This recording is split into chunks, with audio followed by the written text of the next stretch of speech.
നമസ്തേ. ഇന്ന് നമ്മൾ ഡിസ്കസ് ചെയ്യുന്നത് ഏറ്റവും ഇമ്പോർട്ടന്റ് ആയിട്ടുള്ള PYQ ആണ്. നമ്മുടെ PYQ സീരീസ് ആരംഭിച്ചു കഴിഞ്ഞിട്ടുണ്ട്. അതിന്റെ നെക്സ്റ്റ് ക്ലാസ് ആണ് നമ്മൾ ഇന്നിവിടെ ഡിസ്കസ് ചെയ്യുന്നത്. നമുക്ക് നോക്കാം. Question number 1. മോഹൻ രാകേഷ് ക അധുര നാടക് കോൻ ഹെ? മോഹൻ രാകേഷിന്റെ അധുര നാടക് എന്താണെന്നാണ് ഇവിടെ ചോദിച്ചത്. ഓപ്ഷൻ എ ആദേ അധുരെ, ഓപ്ഷൻ ബി पैर तलों की जमीन, ഓപ്ഷൻ സി ആഷാഢ് കാ ഏക് ദിൻ, ഓപ്ഷൻ ഡി ലഹരോം കാ രാജഹംസ്. ഇവിടെ മോഹൻ രാകേഷിന്റെ രചനകളാണ്, നാടകങ്ങളാണ് കൊടുത്തിട്ടുള്ളത്. അതിൽ നമുക്ക് ആദേ അധുരെ, പൈർ തലോം കി ജമീൻ, ആഷാഢ് കാ ഏക് ദിൻ, ലഹരോം കാ രാജഹംസ്, ഇതൊക്കെ ആരുടേതാണ്? മോഹൻ രാകേഷിന്റെ നാടകമാണ്. പക്ഷെ ഇവിടെ ചോദിച്ച ക്വസ്റ്റ്യൻ എന്ന് പറയുന്നത് മോഹൻ രാകേഷ് കാ അധുര നാടക് കോൻ ഹെ? മോഹൻ രാകേഷ് ഇൻകംപ്ലീറ്റ് ചെയ്ത നാടകം ഏതാണെന്ന്, കംപ്ലീറ്റ് ചെയ്യാത്ത നാടകമാണ് ഇവിടെ ചോദിച്ചത്. ഓക്കെ, അപ്പോ അധുര നാടകം എന്ന് പറയുന്നത് ഓപ്ഷൻ ബി പൈർ തലോം കി ജമീൻ, പൈർ തലോം കി ജമീൻ ആണ് കറക്റ്റ് ആൻസർ വരുന്നത്. ഓക്കെ, ഈ ക്വസ്റ്റ്യൻസ് നമുക്ക് മിക്കപ്പോഴും ചോദിക്കാറുണ്ട്. പക്ഷെ മോഹൻ രാകേഷ് നമ്മുടെ സിലബസിലുള്ള ആളായത് കൊണ്ട് നമുക്കത് ചോദിക്കാറുണ്ട്. ഈ പൈർ തലോം കി ജമീൻ പൂർത്തീകരിച്ചത് കമലേശ്വരാണ്. ഓക്കെ, നെക്സ്റ്റ് ക്വസ്റ്റ്യനിലേക്ക് കടക്കാം. മസി കാഗസ് ചുയോ നഹി കലം ഗഹേ നഹി ഹാത്തി യഹ് കിസ്കാ കഥൻ ഹെ? ഇവിടെ എന്താ പറഞ്ഞിരിക്കുന്നത്? മസി കാഗസ് ചുയനെ, കടലാസു പേരയുമില്ലാതെ രചനകൾ എഴുതിയ ഒരു രചനക്കാരായിരുന്നു ആരെന്ന് ചോദിച്ചത്.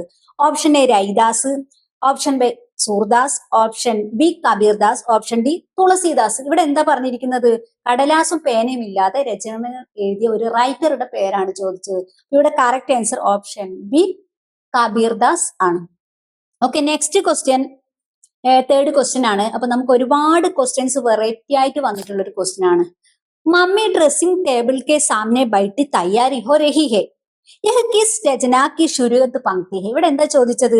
മമ്മി ഡ്രസ്സിംഗ് ടേബിളിന്റെ മുന്നിൽ അരികിലിരുന്ന് തയ്യാറാകുന്ന സമയത്ത് മമ്മിയെ അല്ലാതെ ആയിട്ട് തോന്നുന്നു.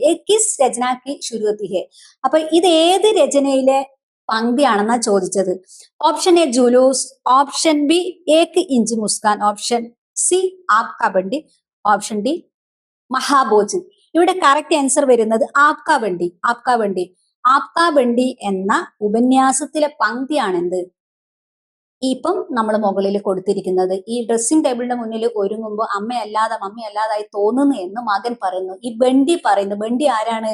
ഇവരുടെ മകനായിട്ടാണ് വരുന്നത്. അപ്പൊ ബണ്ടി പറയുന്ന ഡയലോഗാണ് നമുക്ക് കേട്ടറ്റ് എക്സാമിന് ചോദിച്ചത്. മുമ്പ് ചോദിച്ച ഒരു PYQ ആണ്. ഓക്കെ, അപ്പൊ കറക്റ്റ് ആൻസർ ഏതാണ്?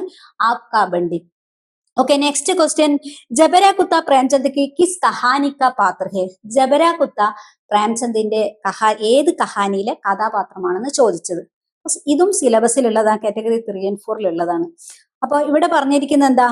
Option A Jyoti, option B Poos Ki Raat, option C Bade Bhai, option D Idgah. അപ്പോ ജബര കുത്ത ഡിഫറെന്റ് ആയിട്ടുള്ള കുത്ത ഏതിലുള്ളതാണ്? പൂസ്കി രാത്ത് എന്ന കഹാനിയിലെ കഥാപാത്രമാണ് ജബര കുത്ത. ഹൽക്കി, മുന്നു, ജബര കുത്ത, ഇവര് 3 പേരാണ്. കൂടാതെ സോന എന്നുള്ള ഒരു കഥാപാത്രവും ഉണ്ട്.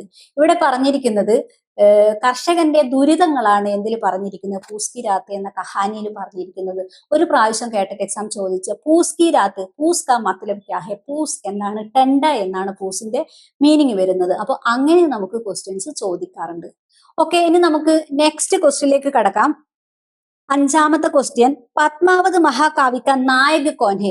പത്മാവത് എന്ന കഥയിലെ നായകൻ ആരാണെന്ന് ചോദിച്ചത്. Option A Ramesh Chandra, option B രത്നസേനൻ, option C Raghav Chetan, option D Hiramat. ഇവിടെ എന്താ ചോദിച്ചിരിക്കുന്നത്?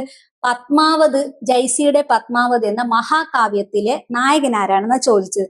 കറക്റ്റ് ആൻസർ വരുന്നത് രത്നസേനാണ്. രത്നസേനാണ് കറക്റ്റ് ആൻസർ വരുന്നത്. അപ്പോ രത്നസേന എന്തിന്റെയാണ്? മൈൻഡിന്റെ പ്രതീകം എന്നാണ് പറയുന്നത്. രാഘവ് എന്തിന്റെയാണ്? ശൈത്താന്റെ പ്രതീകമാണ് രാഘവ്. ഹീരാമത്ത് ഗുരു ക പ്രതീക. അപ്പൊ ഇവിടെ കറക്റ്റ് ആൻസർ പത്മാവത് മഹാകാവ്യത്തിലെ നായകൻ എന്ന് ചോദിച്ച രത്നസേനൻ, ഓപ്ഷൻ ബി രത്നസേനനാണ് കറക്റ്റ് ആൻസർ വരുന്നത്. കൂടുതൽ ഡീറ്റെയിൽസ് ആയിട്ടുള്ള നമ്മുടെ ക്ലാസ്സുകൾ നമ്മുടെ ആപ്പിൽ നിങ്ങൾക്ക് അവൈലബിൾ ആണ്. ധന്യവാദം.